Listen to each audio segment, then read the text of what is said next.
Integrated and independent judiciary.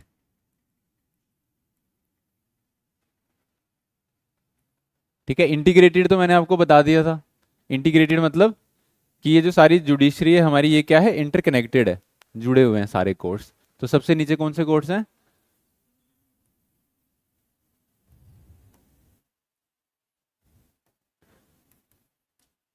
ऐसे मुंसिफ court, उसके बाद डिस्ट्रिक्ट कोर्ट, फिर हाई कोर्ट, और फिर एपेक्स कोर्ट कौन है? Supreme court. तो अलग अलग जुडी, ऐसा नहीं है कि स्टेट्स की अलग जुडिशरी है वो अपने हिसाब से काम करेगी और सेंटर की अलग से, ऐसा नहीं है। ठीक है, सारी जुडिशरी कैसी है? इंटरकनेक्टेड है, जुड़ी हुई है। और इंडिपेंडेंट कैसे है जुडिशरी? किसी का दबाव नहीं है। दबाव कैसे होता है?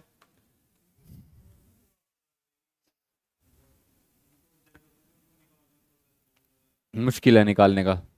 देखो, कोई भी चीज, कोई भी बॉडी कॉन्स्टिट्यूशन में इंडिपेंडेंट कब होगी? एक तो उसका अपॉइंटमेंट कौन कर रहा है ये देखना होगा हमें, दूसरा उनकी सैलरी कहाँ से आ रही है, तीसरा उनको निकाला कैसे जा रहा है। अगर ये तीन मसले सही है, मतलब इनमें ज्यादा इंटरफेरेंस नहीं है एग्जीक्यूटिव की, तो हम मानेंगे कि ये बॉडी इंडिपेंडेंट है। ठीक है, तो जुडिशरी के अपॉइंटमेंट कौन करता है?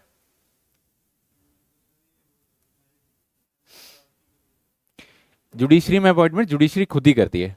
ठीक है, कोलिजियम हायर जुडिशरी में, डिस्ट्रिक्ट कोर्ट्स क्या नाम है, ये लोअर जुडिशरी अगर आप छोड़ दो, मुंसिफ कोर्ट्स को छोड़ दो, तो बाकी जितने भी कोर्ट्स हैं वहां पे सब में जो अपॉइंटमेंट्स होती है वो जजेस खुद ही करते हैं अपॉइंटमेंट।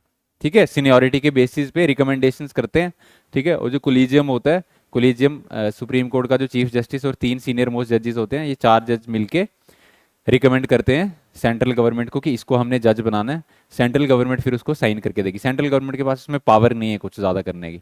ठीक है, एक बार वो क्या कर सकते हैं, वापस भेज सकते हैं कि आप इसको रिकंसीडर करो इस नाम को। अगर दोबारा से वो वही नाम वापस भेजेंगे तो उनको साइन करना ही पड़ेगा। बट यहाँ पे सेंट्रल गवर्नमेंट के पास, यार ये फैन ना कम कर देना बाहर से थोड़े, वो बाहर है रेगुलेटर। दो दो स्टेप कम कर दो। तो अगर दूसरी बार भी जो जजेस हैं वो दूसरी बार रिकंसिडरेशन के बाद भी वही सेम नाम भेजे, तो फिर सेंटर को क्या करना पड़ेगा, उस पर साइन करना ही पड़ेगा। ठीक है, पर इसमें एक लूप होल ये है कि इसमें कोई टाइम लिमिट नहीं है मेंशन कि उनको कितने टाइम तक साइन करना है, तो उसका एग्जीक्यूटिव कभी कभी फायदा उठाता है। ठीक है, लेकिन ज्यादातर जो अपॉइंटमेंट्स हैं वो जुडिशरी अपने अपॉइंटमेंट्स खुद ही करती है। ठीक है, तो अपॉइंटमेंट्स खुद करते हैं। अच्छा, जो इनके यहाँ पे स्टाफ होता है। हम्म। हम्म। हाँ, वो लोअर जुडिशरी में होती है ना, हायर जुडिशरी में नहीं होती अपॉइंटमेंट उससे।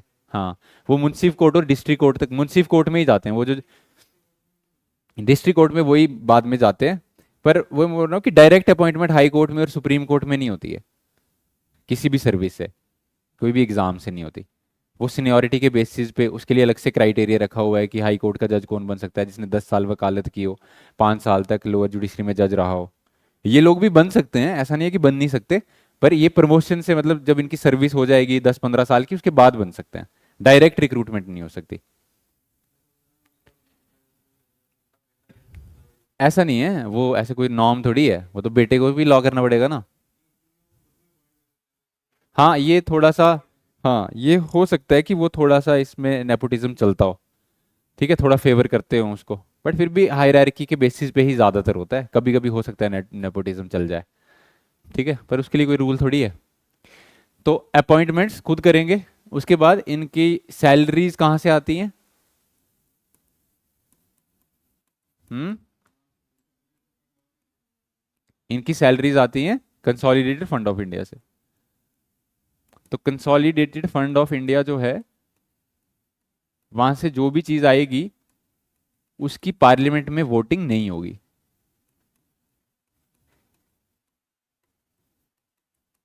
ठीक है, तो पार्लियामेंट में वोटिंग नहीं होगी, इसका मतलब इनकी सैलरी को पार्लियामेंट बार बार ऐसे चेंज नहीं कर सकता। उसके लिए कॉन्स्टिट्यूशन में अमेंडमेंट करनी पड़ेगी अगर आपको इनकी सैलरीज को चेंज करना है, कम करना है, ज़्यादा करना है।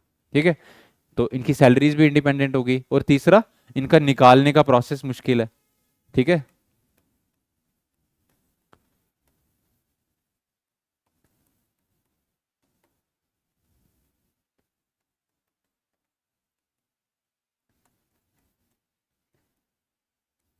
तो इनको निकालने के लिए आपको रेजोल्यूशन लाना पड़ेगा पार्लियामेंट में, पार्लियामेंट से रेजोल्यूशन पास होगा तभी जाके आप इनको निकाल सकते हैं, ऐसे प्रेसिडेंट अपने कहने पे नहीं निकाल सकता इनको। ठीक है, तो अपॉइंटमेंट, सैलरीज और रिमूवल तीनों क्या है, एग्जीक्यूटिव के हाथ में नहीं है, इसलिए जुडिशरी हमारी क्या है, इंडिपेंडेंट है। ठीक है, अच्छा, जुडिशरी में जो स्टाफ होता है जितना भी, वो भी सारी उसकी अपॉइंटमेंट कौन करता है, जुडिशरी कोर्ट खुद करती है, कोर्ट्स खुद करते हैं। अभी देखो पोस्ट निकली है जूनियर असिस्टेंट की, उसमें कोर्ट्स में, तो वो कोर्ट खुद ही उसका पेपर लेगा, सब कुछ कोर्ट खुद ही करेगा। ठीक है, कोई बोर्ड नहीं उसके लिए अलग से, JKSSB उसके अपॉइंटमेंट्स नहीं करता। ठीक है, समझ गए, तो खुद ही अपना सब कुछ देखते हैं, इसीलिए जुडिशरी कैसी है, इंडिपेंडेंट। और और कोई फीचर बचा था, सिंगल सिटीजनशिप, तो मतलब देश में कैसी सिटीजनशिप है, एक ही सिटीजनशिप है, चाहे आप जम्मू कश्मीर में रहो, चाहे अरुणाचल प्रदेश में रहो, चाहे गुजरात में रहो, सबके पास सिटीजनशिप कौन सी है, इंडिया की सिटीजनशिप है। ठीक है, इससे क्या होगा, इस सिंगल सिटीजनशिप से देश में क्या बनेगी, यूनिटी एंड इंटीग्रिटी। ठीक है, डोमिसाइल होता है फिर। अब हमारी स्टेट में था ना पहले, हमारी स्टेट में पहले दो सिटीजनशिप्स थी। ठीक है, जो स्टेट सब्जेक्ट होता था। अब जो डोमिसाइल है वो डोमिसाइल स्टेट सब्जेक्ट नहीं है, वो आपकी सिटीजनशिप नहीं है। अब डोमिसाइल बस एक नॉर्मल आपका यहाँ पे रहने का डॉक्यूमेंट है, उसकी अब वो वैल्यू नहीं रही जो पहले स्टेट सब्जेक्ट की वैल्यू थी। क्योंकि पहले यहाँ पे दो सिटीजनशिप थी, उसी को तो खत्म किया 370 को हटा के। बाकी किसी स्टेट में नहीं होता ऐसे स्टेट सब्जेक्ट, हमारे यहाँ पे होता था, तो अब उसको हटा के डोमिसाइल कर दिया। अब डोमिसाइल का उतना यहाँ पे मतलब नहीं रहा है वो। नहीं नहीं, हर स्टेट का नहीं है। डोमिसाइल जिन जिन स्टेट्स को कभी कभी स्पेशल, जैसे हिमाचल प्रदेश में भी हमने स्पेशल प्रोविजंस दी हुई हैं कि वहाँ पे बाहर से कोई लैंड नहीं खरीद सकता, तो जिन जिन स्टेट्स को ऐसे स्पेशल प्रोविजंस दिए हैं वहाँ पे हम रखते हैं कि डोमिसाइल, क्योंकि कुछ तो रखेंगे जिससे पता लगेगा कि यहाँ के लोग कौन है और बाहर के कौन है। ऐसे मोस्ट ऑफ द स्टेट्स में डोमिसाइल नहीं है। ठीक है, और क्या बचा था, इमरजेंसी प्रोविजंस। ठीक है, ये थोड़ा इंपॉर्टेंट है। तो कॉन्स्टिट्यूशन में क्या है, इमरजेंसी प्रोविजंस हैं। ये इमरजेंसी प्रोविजन से क्या होता है, इमरजेंसी प्रोविजन से क्या होता है, देश में इमरजेंसी लगाई जाती है। कितने टाइप की इमरजेंसी लगती है हमारे देश में, तीन टाइप की। कौन कौन सी, नेशनल इमरजेंसी, और प्रेसिडेंट्स रूल, या स्टेट इमरजेंसी बोलते हैं जिसको, या फिर स्टेट इमरजेंसी। और तीसरी फाइनेंशियल इमरजेंसी। तो नेशनल इमरजेंसी कौन से आर्टिकल के अंडर, 352। प्रेसिडेंट्स रूल्स कौन से आर्टिकल के अंदर, 356 और 365। और फाइनेंशियल 360। अब ये इमरजेंसी जब लगती है तो देश में होता क्या है, देश का स्ट्रक्चर कैसा बन जाता है, हमने पढ़ा कि हमारे देश में कैसा स्ट्रक्चर है, फेडरल स्ट्रक्चर विद यूनिटरी बायस है ना। जैसी इमरजेंसी लगेगी स्ट्रक्चर टोटली क्या हो जाएगा, यूनिटरी। पहले तो फेडरल है और यूनिटरी बायस है, जैसी इमरजेंसी लगेगी टोटली यूनिटरी हो जाएगा। मतलब सारी पावर किसके पास चली जाएगी,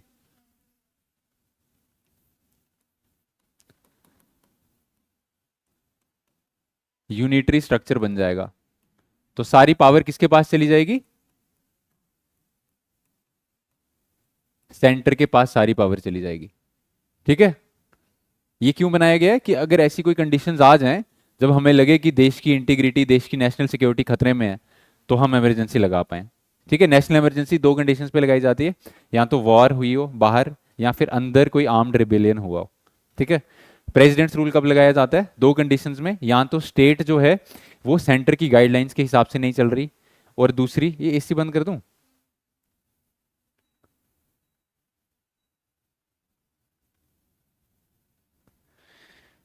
या तो स्टेट सेंटर की गाइडलाइन के हिसाब से नहीं चल रही, या फिर जो स्टेट है वो कॉन्स्टिट्यूशन के हिसाब से नहीं चल रही। तो दो कंडीशंस में प्रेसिडेंट रूल लगाया जाता है। और तीसरा, फाइनेंशियल इमरजेंसी कब लगाई जाती है? जब देश की आर्थिक स्थिति जो है वो ठीक नहीं हो। देश के फाइनेंस मिनिस्टर और जो भी फाइनेंशियल लोग हैं देखने वाले, उनको ऐसा लगे कि हमारे देश के पास इतना पैसा बचा ही नहीं है कि हम देश को चला पाएं, तो फाइनेंशियल इमरजेंसी लगाई जाती है। ठीक है, ये आगे डिटेल में पढ़ेंगे सारा। और कुछ बचा है सेलिएंट फीचर्स में? ठीक है, तो ये हमारी कॉन्स्टिट्यूशन के हमने 3 दिन लगा दिए इसको सेलिएंट फीचर्स पढ़ने में। तो अब इतने अच्छे से सेलिएंट फीचर्स पढ़े हैं तो आपको कॉन्स्टिट्यूशन की ब्रॉडर ऐसे क्या है हमारी कॉन्स्टिट्यूशन में समझ आ गया होगा। ठीक है ना, यही हमने पढ़ना है कॉन्स्टिट्यूशन में। क्या क्या, एक बारी जल्दी जल्दी बताओ, क्या क्या सेलिएंट फीचर्स हमने पढ़े? लेंथी कॉन्स्टिट्यूशन है, और दूसरा फंडामेंटल राइट्स हैं, डीपीएसपीज हैं, ठीक है, और पार्लियामेंट्री फॉर्म ऑफ गवर्नमेंट है हमारे देश में, और फेडरल सिस्टम है विद यूनिटरी बायस, और blend of rigidity and flexibility है, और synthesis of parliamentary sovereignty and judicial supremacy, और सिंगल सिटीजनशिप है, इमरजेंसी प्रोविजंस हैं, इंटीग्रेटेड एंड इंडिपेंडेंट जुडिशरी है। ठीक है, ये सब हैं हमारी कॉन्स्टिट्यूशन के, जो हमारी कॉन्स्टिट्यूशन को क्या बनाते हैं, स्पेशल बनाते हैं। ठीक है, तो अब हम स्टार्ट करेंगे पढ़ना। सबसे पहले पढ़ेंगे प्रियम्बल। ठीक है,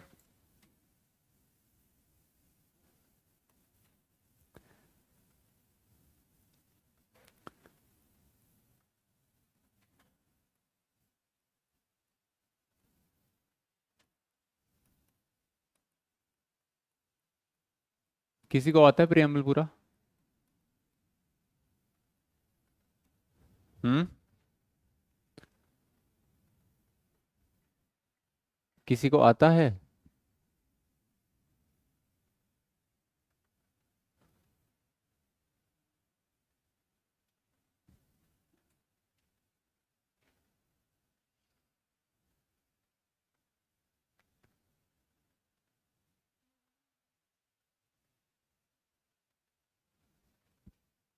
ठीक है, बैकग्राउंड कलर, यही है हमारा प्रियम्बल। क्या लिखा है इसमें?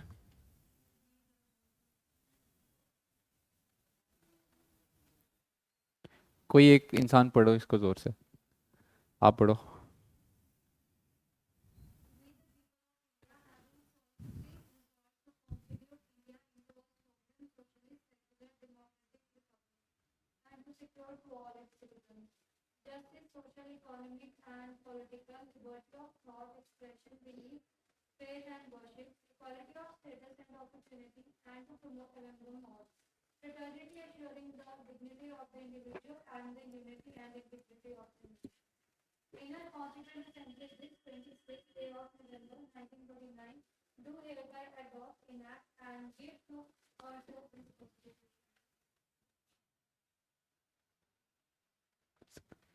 ठीक है, सुनाई दिया सबको?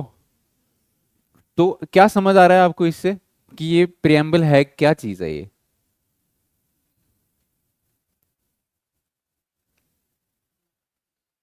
ये हमारी कॉन्स्टिट्यूशन का पहला पेज है। क्या लिखा है इसमें, ये सब चीजें क्यों लिखी हैं इसमें, क्या बताने की कोशिश कर रहा है प्रियम्बल? हाँ, तो प्रियम्बल ब्रॉडली क्या बता रहा है कि हमारा कॉन्स्टिट्यूशन कैसा है, हमने कैसा कॉन्स्टिट्यूशन बनाया है। क्या प्रियम्बल पहले बना था फिर कॉन्स्टिट्यूशन बना, या कॉन्स्टिट्यूशन बनने के बाद प्रियम्बल बना? बाद में। ठीक है, कॉन्स्टिट्यूशन बनने से पहले क्या बना, ऑब्जेक्टिव रेजोल्यूशन। ठीक है, तो क्या हुआ, हमने जब कॉन्स्टिट्यूशन बनाना था उससे पहले हमने बोला कि देखो भाई कॉन्स्टिट्यूशन बनाने जा रहे हैं, तो हमें ये तो पता हो कि इस कॉन्स्टिट्यूशन में हमने डालना क्या है। ठीक है, इतना बड़ा काम करने जा रहे हैं, आपको ऑब्जेक्टिव्स अपने गोल्स तो क्लियर होने चाहिए ना। तो बोला कि पहले ऑब्जेक्टिव्स बनाओ, पहले अपने गोल्स बनाओ कि हम चाहते क्या हैं इस कॉन्स्टिट्यूशन से। तो जवाहरलाल नेहरू ने क्या बनाया, ऑब्जेक्टिव रेजोल्यूशन बनाया।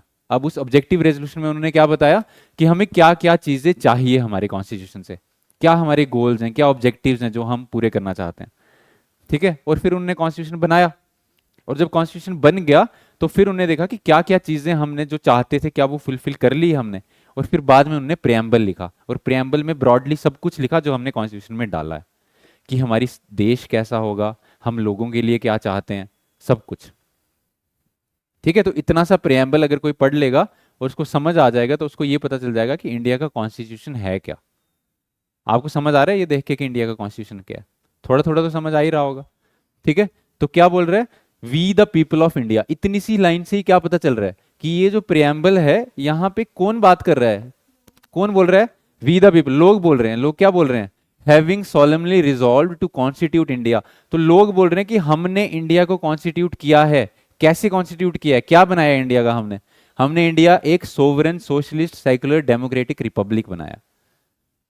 ठीक है, ये कौन बोल रहा है? इंडिया के लोग बोल रहे हैं। पहली लाइन में क्या लिखा है? We the people of India. इसका मतलब हाईएस्ट अथॉरिटी हमारे देश में कौन है? पीपल्स। कौन है? पीपल ऑफ इंडिया जो है क्या है? Highest authority. सबसे ज्यादा पावर किसके पास है? लोगों के पास। ठीक है, और ये हमें कहां से पता चल रहा है? प्रियम्बल से पता चल रहा है कि सबसे ज्यादा पावर लोगों के पास है। और बोल रहे हैं कि हम अपने देश को ऐसा बनाएंगे जी। क्या बनाएंगे? सोवरेन का मतलब कैसा देश बनाना चाहते हो? सोवरेन का क्या मतलब है? जो अपने डिसीजंस खुद ले, जो किसी के दबाव में आके काम नहीं करेगा। ठीक है, हमारा देश कैसा होगा? अपने सारे डिसीजंस खुद लेगा। अब फिर सोशलिस्ट होगा। ये सोशलिस्ट का क्या मतलब है? समाजवाद होगा हमारे देश में। क्या होता है समाजवाद?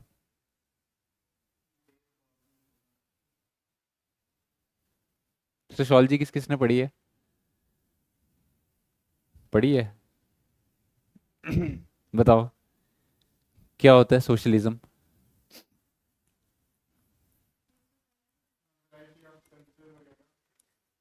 नहीं, वो तो डाइवर्सिटी होता है। सोशलिज्म क्या होता है? देखो, दो थ्योरीज हैं, एक तो सोशलिज्म और दूसरी है कैपिटलिज्म। क्या डिफरेंस है इनमें दोनों में, अब कुछ बता सकते हो?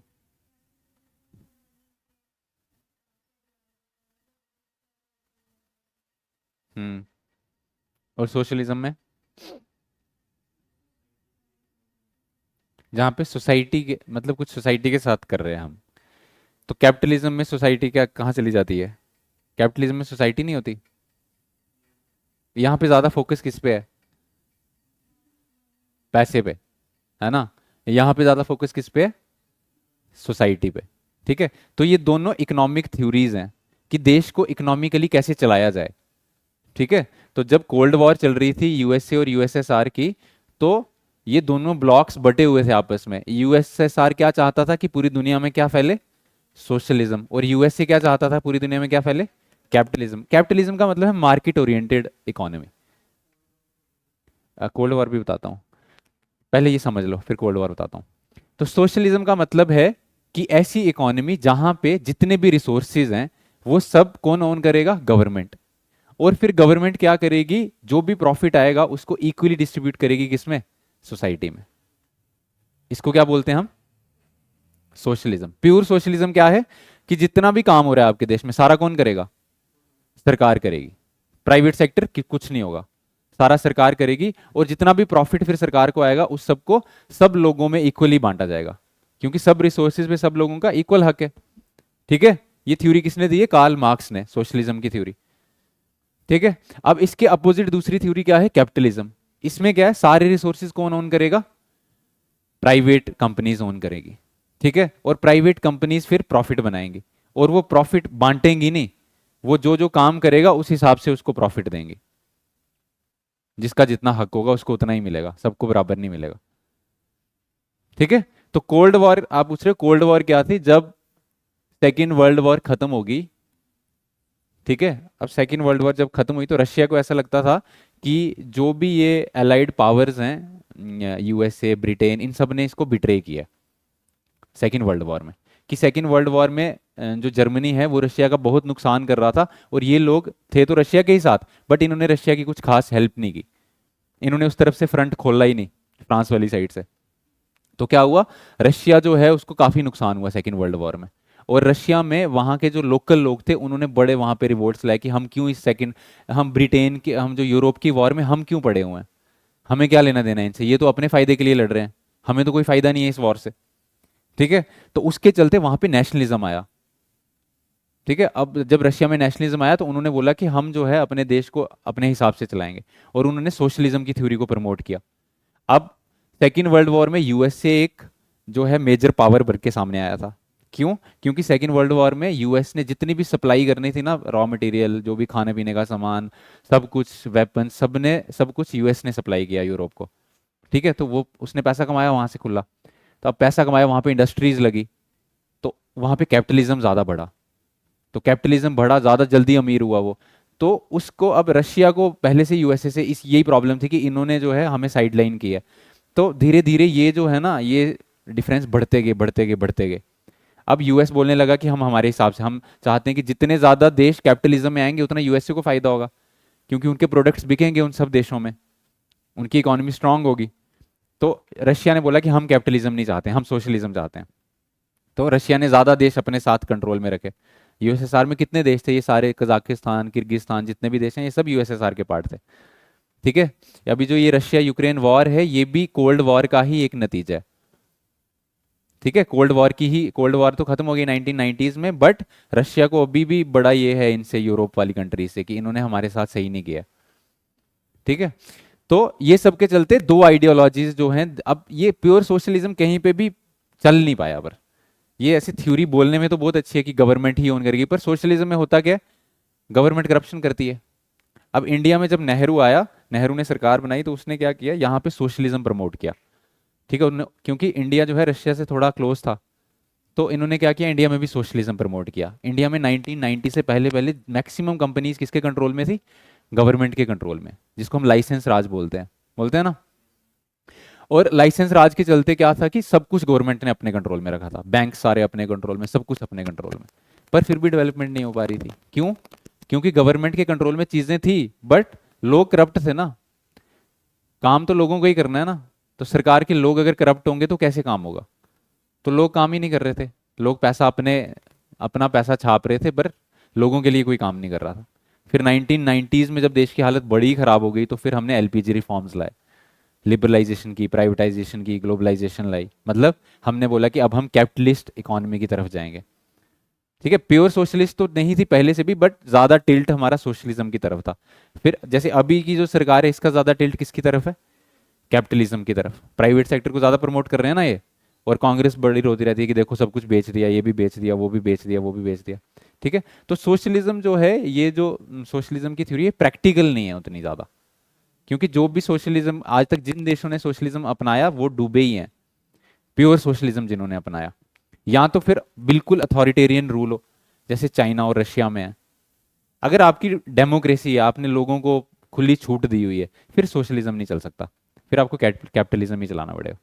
जैसे चाइना और रशिया, वहां पे क्या अथॉरिटेरियन रूल है, तो वहां पे नहीं करोगे सही से काम तो मार देंगे गोली आपको। पर यहां नहीं ना मार सकते हैं गोली।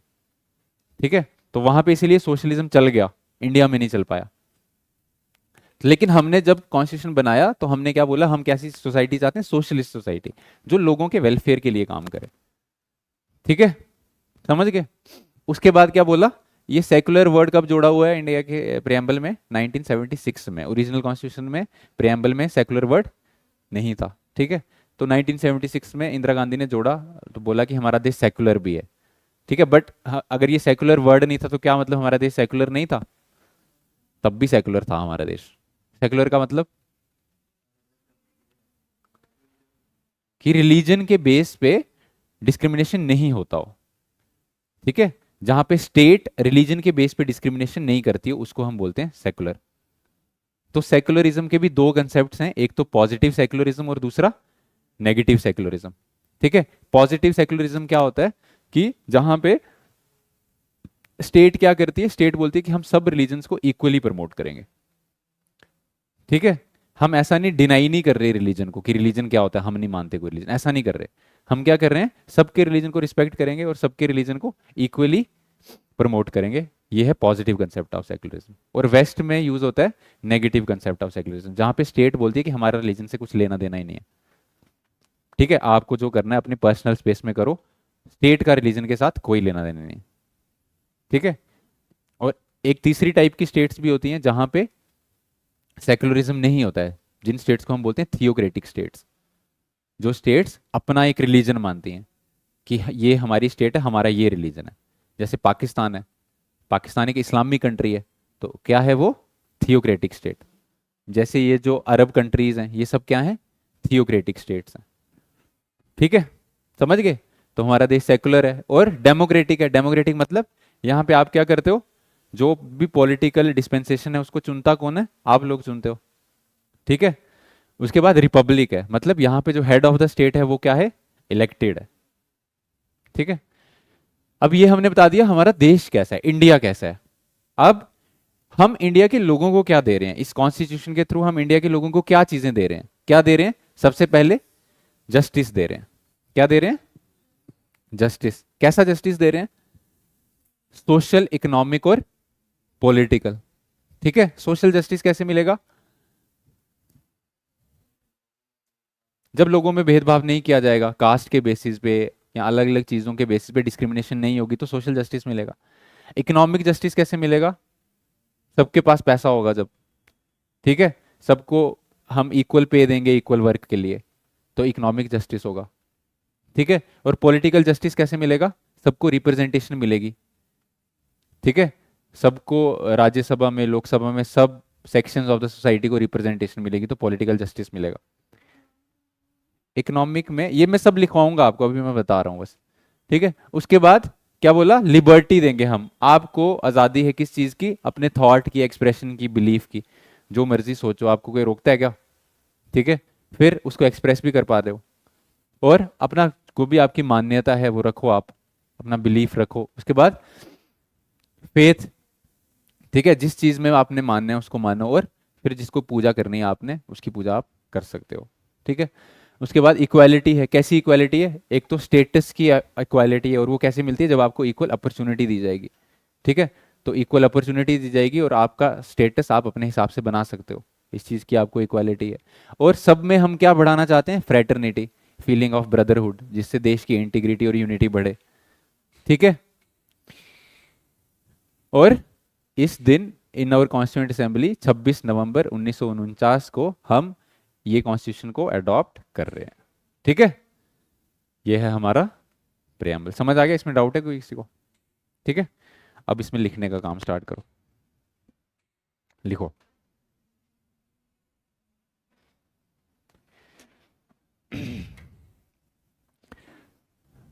It refers to the preamble refers to the introduction or preface to the constitution.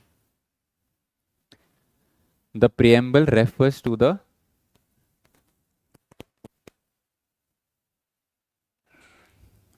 introduction or preface to the constitution. Next line में लिखो प्रीफेस, PREFACE। हाँ, preface to the constitution.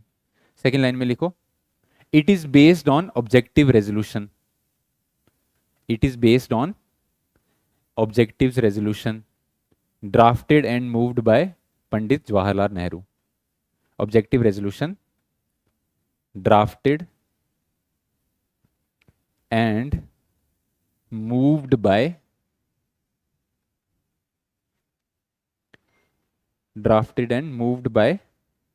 Pandit Jawaharlal Nehru.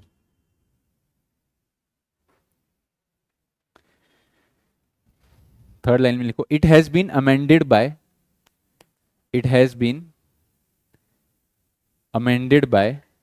42nd Constitutional Amendment Act. It has been amended by 42nd Constitutional Amendment Act of 1976, which added three new words. इससे 3 new words जोड़े गए। 76, 46 में कहाँ amendment हो गई? अभी बना ही नहीं है कॉन्स्टिट्यूशन।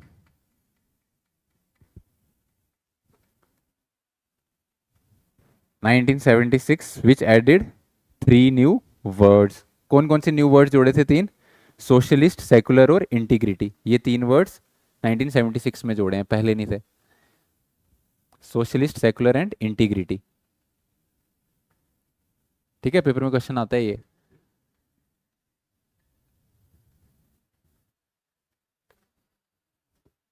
क्या जो प्रेम्बल है वो हमारे कॉन्स्टिट्यूशन का पार्ट है? अगर पेपर में आपको क्वेश्चन आता है कि preamble is a part of constitution, क्या ये ट्रू है, फॉल्स है?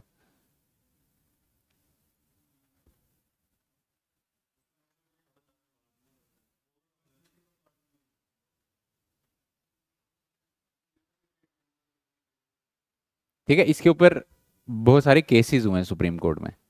और स्टार्टिंग में सुप्रीम कोर्ट ने भी ये माना था कि प्रेम्बल जो है वो हमारे कॉन्स्टिट्यूशन का पार्ट नहीं है। ठीक है, इसलिए आप प्रेम्बल के बेसिस पे किसी पे केस नहीं कर सकते कि देखो प्रेम्बल में ये लिखा है। बट बाद में केशव नंद भारती केस में 1973 में सुप्रीम कोर्ट ने ये माना है कि जो प्रेम्बल है it is an integral part of the constitution.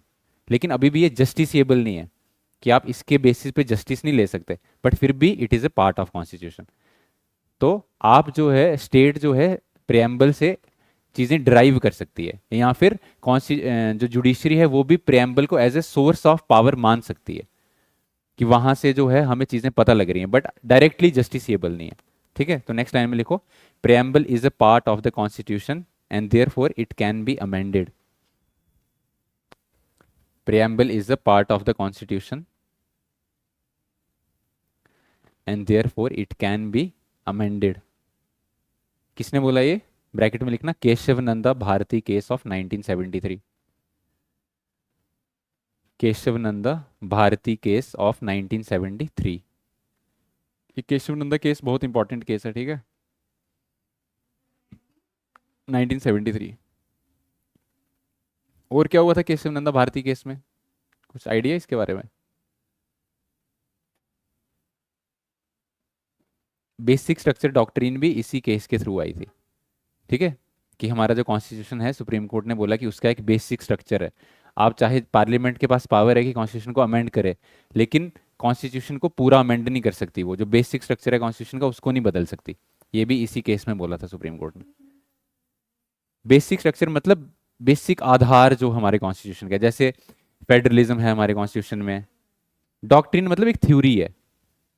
ठीक है, डॉक्ट्रिन ऑफ लैब्स नहीं यार।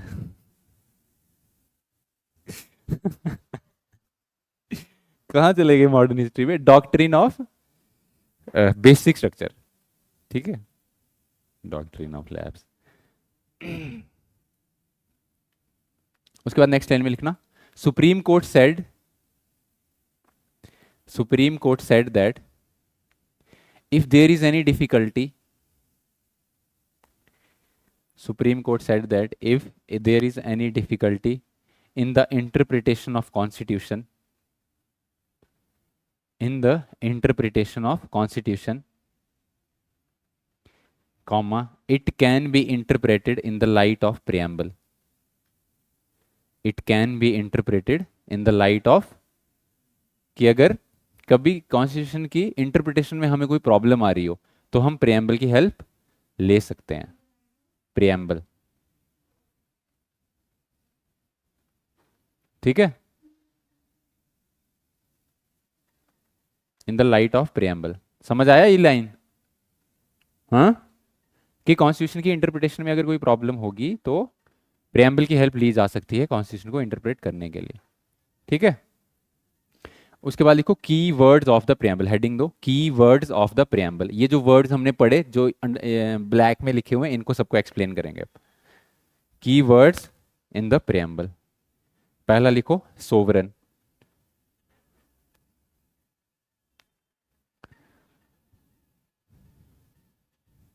समझ आ रहा है पीछे आप सबको? समझ नहीं आएगा जहां पे वहां पे पूछ लेना, ठीक है, शर्म नहीं करना।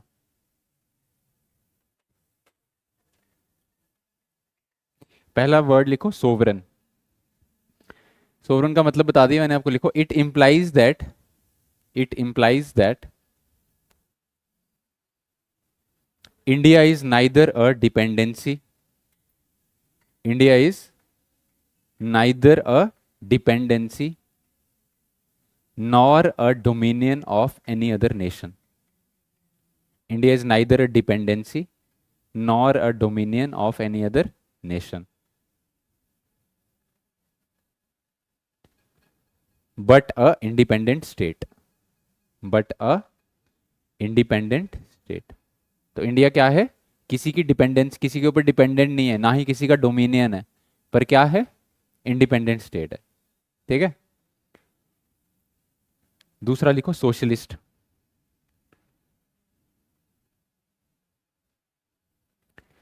It means, it means aim of the constitution, aim लक्ष्य। लक्ष्य मूवी देखी है आपने? हाँ, जो ऋतिक रोशन वाली। लक्ष्य मूवी देखो यार, इतनी अच्छी मूवी है। It means the aim of the constitution is to bring about socialistic pattern of society, to bring about socialistic pattern of society. आप में से कोई सीडीएस की तैयारी नहीं कर रहा? एज होगी आपकी क्या सीडीएस वाली? Society, full stop. India follows a democratic socialism, India follows a democratic socialism which holds faith in mixed economy. Socialism. India follows a democratic socialism which holds faith in mixed economy. Which holds faith in. तो India में कैसा socialism है? Democratic socialism है, pure socialism नहीं है, democratic socialism. इसको हम Gandhian socialism भी बोलते हैं। ठीक है, गांधी जी भी सोशलिज्म के ही हक में थे। तो इंडिया में कैसा सोशलिज्म है? मिक्स्ड है, मिक्स्ड इकोनॉमी, मतलब आधा प्राइवेट सेक्टर आधा गवर्नमेंट सेक्टर। उसके बाद थर्ड वर्ड लिखो, demo secular. Secular, it means all religions, it means all religions in our country, all religions in our country have same status, have same status and support from the state, and support from the state। उसके बाद लिखो democratic.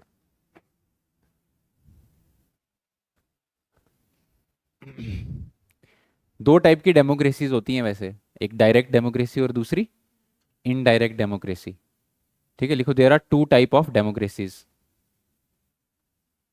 There are two types of democracies, one is direct and the other is indirect। आप सुबह वाली भी classes फिर पढ़ते हो, थक नहीं जाते हो शाम तक? एक ही बैच में पढ़ो ना, मेरे को कोई प्रॉब्लम नहीं, पर आप ज़्यादा थक जाओगे। There are two types of democracies, one is direct and the other is indirect. ठीक है, डायरेक्ट डेमोक्रेसी क्या होती है?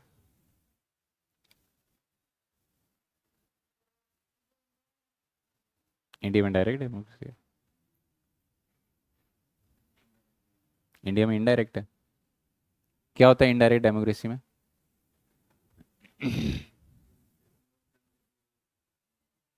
प्रजातंत्र भी।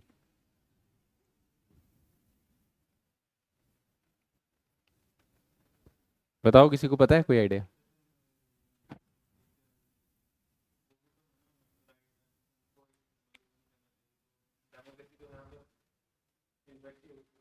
कैसे?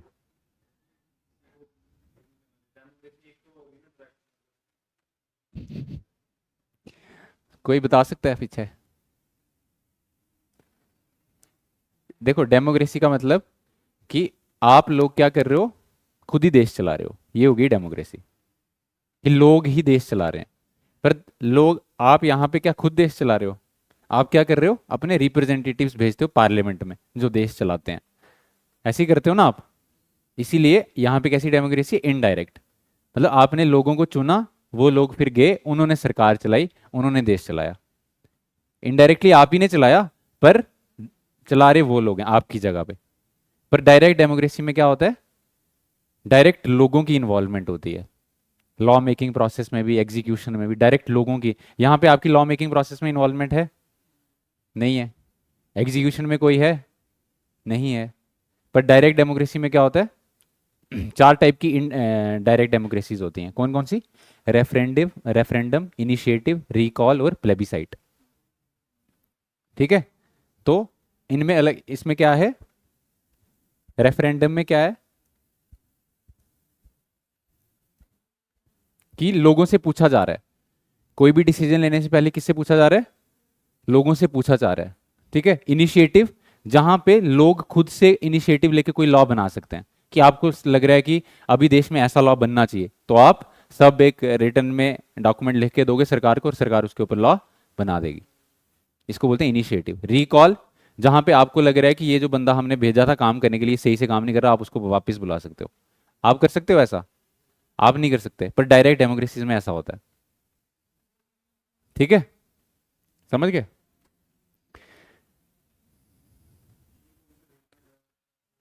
डायरेक्ट यूरोपियन कंट्रीज में है कुछ। देखो, डायरेक्ट डेमोक्रेसी को प्रैक्टिस करने के लिए क्या चाहिए? थोड़ी पॉपुलेशन चाहिए। फिर ही आप डायरेक्ट डेमोक्रेसी को प्रैक्टिस कर सकते हो। अगर किसी देश की पॉपुलेशन 1 करोड़ है, 1 1.5 करोड़ है, तो आप कर सकते हो ये प्रैक्टिस। पर जहाँ पे पॉपुलेशन ही 140 करोड़ है, वहाँ डायरेक्ट डेमोक्रेसी तो क्या हो जाएगा फिर? नहीं हो पाएगी। ठीक है। तो यूरोपियन कंट्रीज में है डायरेक्ट डेमोक्रेसी बहुत सारी, जहाँ पे थोड़ी थोड़ी 10 10 लाख पॉपुलेशन है उन कंट्रीज की। ठीक है। तो वहाँ पे ज़्यादा अच्छी डायरेक्ट ही है, बट यहाँ पे प्रैक्टिकल नहीं है ये, क्योंकि इतनी ज़्यादा पॉपुलेशन है।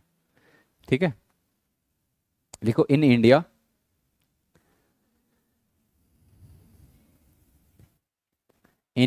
Indirect democracy is practised. Indirect democracy is practised where representatives are elected by the people. In India, indirect democracy is practiced where representatives are elected by the people and they exercise the supreme power. And they exercise the supreme power.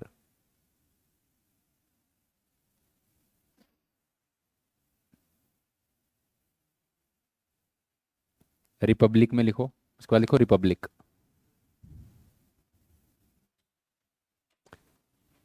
Republic में क्या होता है? The head of the state is elected and not hereditary. The head of the state is elected.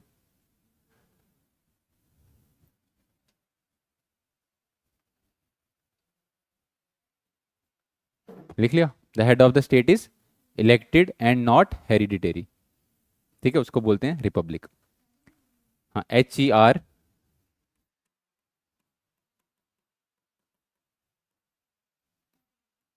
Hereditary. ठीक है, sorry. उसके बाद लिखो justice.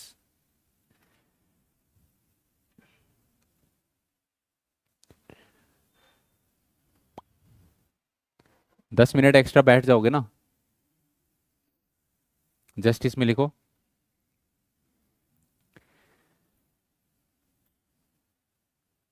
preamble makes preamble makes social, comma, economic and political justice as one of the goals of constitution, as one of the goals of constitution. इसके बाद लिखो social justice means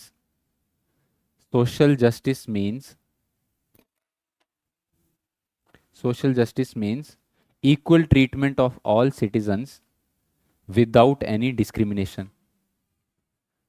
Social justice means equal treatment of all citizens without any discrimination.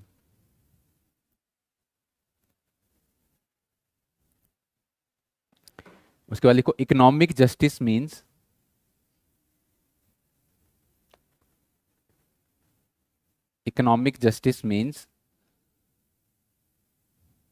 basic needs of people must be fulfilled.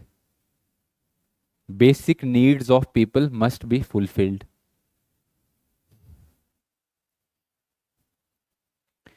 And political justice means right to vote, right to vote, comma, to contest elections, to contest elections, and to hold public office, and to hold public, right to vote, comma, to contest elections, and to hold public office, and to hold public office. ठीक है. उसके बाद लिखो liberty.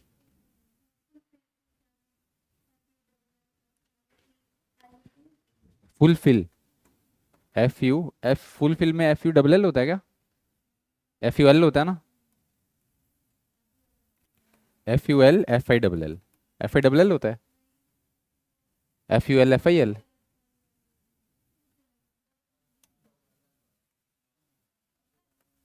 Last में शायद double L होता है. ठीक है, लिख लो. फुलफिल मतलब पूरा करना. लास्ट में डबल एल होता है ना.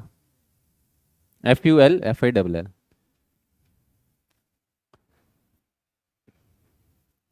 लिबर्टी में लिखो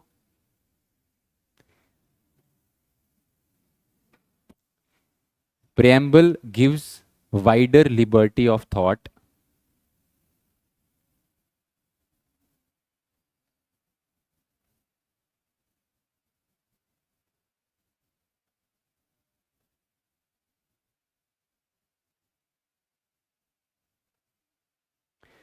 preamble gives wider liberty of thought, comma, expression,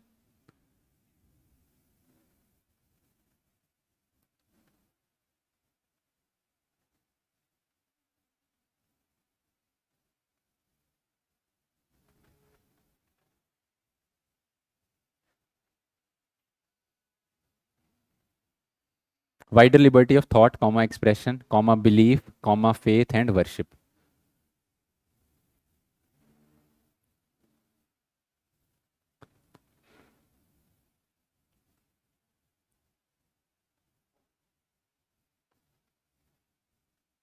ठीक है. उसके बाद लिखो इक्वालिटी.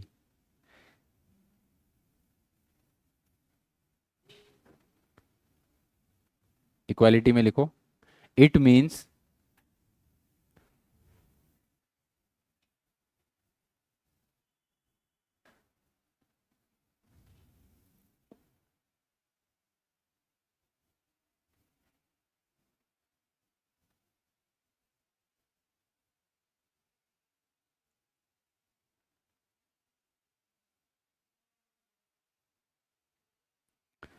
इक्वालिटी में लिखो it means absence of special privileges to any section.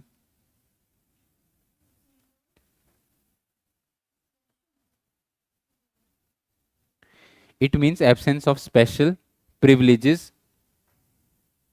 privileges.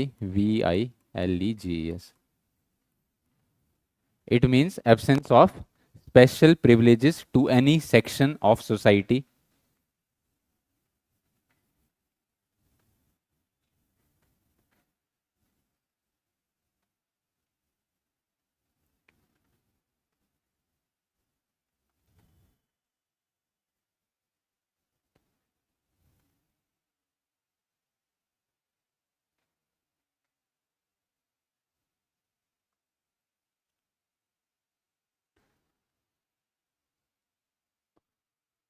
To any section of the society, and provision of adequate opportunities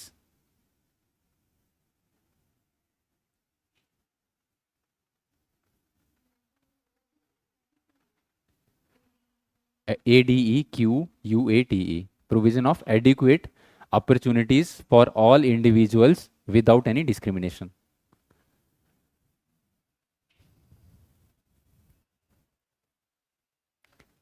Provision of adequate opportunities for all individuals without any discrimination. और last लिखो fraternity.